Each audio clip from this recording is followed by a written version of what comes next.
बहुत समय पहले घने पेड़ों और रंग बिरंगे फूलों से भरा एक बड़ा जंगल था। उस जंगल का राजा था शेर राघव। राघव बहुत ताकतवर था, लेकिन उसमें एक बड़ी कमी थी। वह बेहद आलसी था। जहां बाकी शेर दूर दूर तक शिकार करने जाते, वहीं राघव अपनी गुफा के बाहर बैठा जम्हाइयां लेता और दहाड़ लगाता। अरे कोई है, मुझे खाना लाकर दो, नहीं तो मैं बहुत गुस्सा हो जाऊंगा।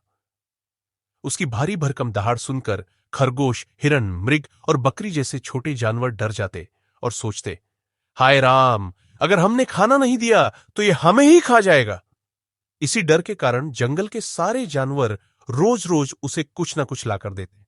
कोई फल, कोई मांस का टुकड़ा, कोई दूध, पर सब अंदर से परेशान थे। जंगल में एक चंचल और होशियार बंदर रहता था, जिसका नाम था मोनू। मोनू बाकी जानवरों का दोस्त था और हमेशा नई शरारतें करता रहता। जब उसने देखा कि शेर आलस की वजह से सबको तंग कर रहा है, तो उसने मन ही मन ठान लिया, अब इस शेर को सबक सिखाना ही पड़ेगा। एक दिन मोनू ने केले की एक बड़ी गट्ठी तोड़ी और हंसते हंसते शेर की गुफा में पहुंचा। महाराज, देखिए आपके लिए मीठे केले लाया हूं, इसे खाइए और ताकतवर बन जाइए। शेर भौहें चढ़ाकर बोला, क्या तुम मुझे बंदर समझते हो? मैं शेर हूं, मैं केले थोड़े ही खाता हूं। मोनू ने आंखें मटकाते हुए कहा, अरे महाराज, आप तो जंगल के सबसे होशियार और ताकतवर राजा हैं। ये केले कोई साधारण नहीं है, इनसे आपको बिना शिकार किए ताकत मिल जाएगी। शेर ने सोचा, वाह, बिना मेहनत किए ताकत, ये तो मेरे लिए ही बना है। और उसने केले खा लिए। दिन पर दिन शेर केले खाता रहा और शिकार करने से बचता रहा। पहले तो उसे मजा आया, पर धीरे धीरे उसका शरीर कमजोर होने लगा। उसकी दहाड़ भी धीमी पड़ गई।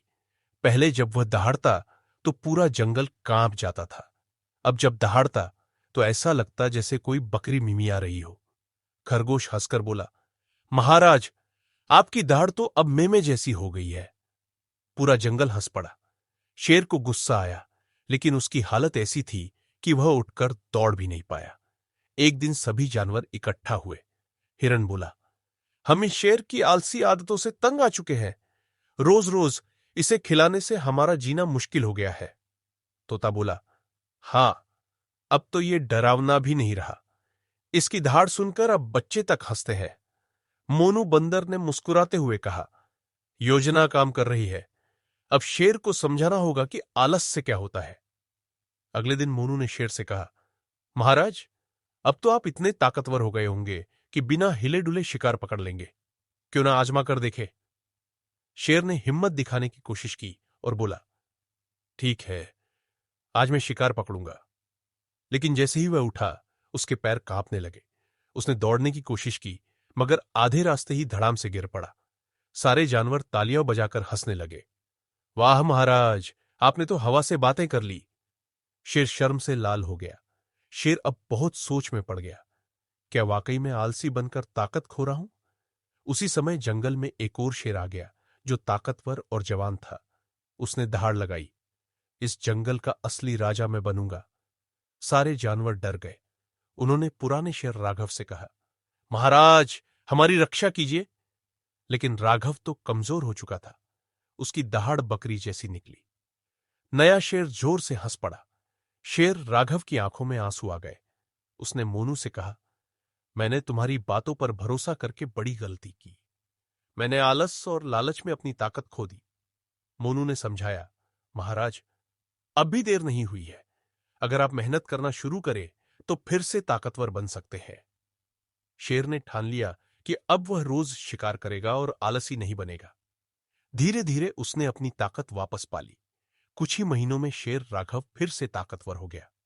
जब वह दहाड़ता तो पेड़ पौधे हिलने लगते और पूरा जंगल कांप जाता। वह नए शेर के सामने खड़ा हुआ और बोला, ये जंगल मेरा है और मैं मेहनत करके इसकी रक्षा करता हूं। उसने नए शेर को भगा दिया। जंगल के सभी जानवर खुशी से नाचने लगे। अब शेर राघव रोज खुद शिकार करता और कभी दूसरों को परेशान नहीं करता। जानवरों ने चैन की सांस ली और जंगल में फिर से खुशियां लौट आई। मोनू बंदर पेड़ से उल्टा लटक कर बोला, सीख मिली या नहीं महाराज? शेर हंसते हुए बोला, हां दोस्त, अब मुझे पता है कि आलस और लालच से ताकत खो जाती है। असली ताकत मेहनत में है।